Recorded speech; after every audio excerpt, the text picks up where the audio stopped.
and Supply has been, Laura and I formed that company in 1987. We purchased the Pandora elevator. At the time it was in receivership and came up for auction. At the time I was working for her father, who had the crop dusting business in Pandora for 30 some years, and so we came from an ag background. Had worked out there and then decided to purchase the elevator uptown because it had fertilizer facilities and had some things that we could expand on. And so we purchased that elevator in '87 and got started. Didn't know much about the grain elevator business, but we knew about spraying because of the crop dusting side of it and the fertilizer, and then the grain thing kind of came slowly over time. The elevator at the time had like 200,000 bushels of storage, when we started.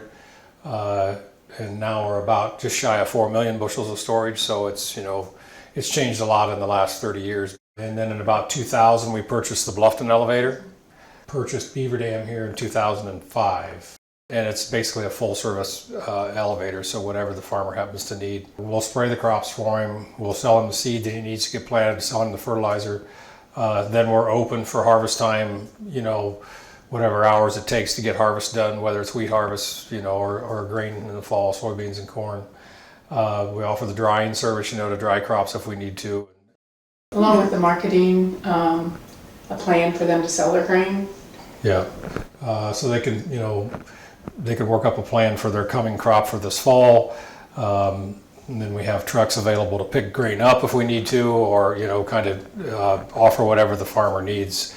Anything to do with his grain marketing side. And the agronomy side, we have salesmen that will walk fields and scout for problems and that kind of thing, to try to help through the growing season. So we started out with like 3 employees. I think we have 30 employees now, and so it just kind of has snowballed ever since we've started. A big hard step was moving from Pandora to Beaver Dam. Yeah. We kind of always knew with the expansion of Beaver Dam, it probably needed to be our home base. But we'd been at Pandora so long, and it was such a huge change. I know that was hard for me. The focus on moving to Beaver Dam was basically the railroad. Pandora didn't have a railroad. So we have the ability here to load 85 cars at one time. So that was the reason that we moved our main offices here, because our focus on inbound grain was we wanted it all in Beaver Dam because we can load it on rail, or which we can't do at our other 2 facilities. The technology has changed quite a bit from what we used to have. Yes. Everything was handwork when we started. All of our book work was by hand. Now with the computer systems and then the systems that we have in the application equipment, as far as variable rate technology that changes the rate on the go across the field, and even as far as the office here, a lot of the computer programs we use now really speeds things up. Second thing is the farmers got a lot faster. They used to bring everything in 1 and 2 wagons at a time.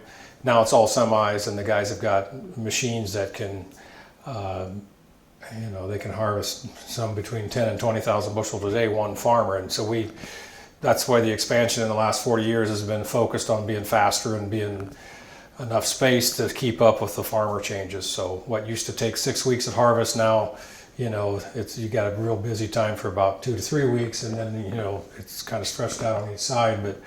But that's the major change. It's a lot faster, and a lot more bushels than it used to be. And we try to also support the 4-H and clubs like that in the area. We do equestrian therapy program at our house, and it's been there 26 years, I think now. And we've went from servicing, I think 6 or 8 the very first year, and then now we serve over 480 individuals a year.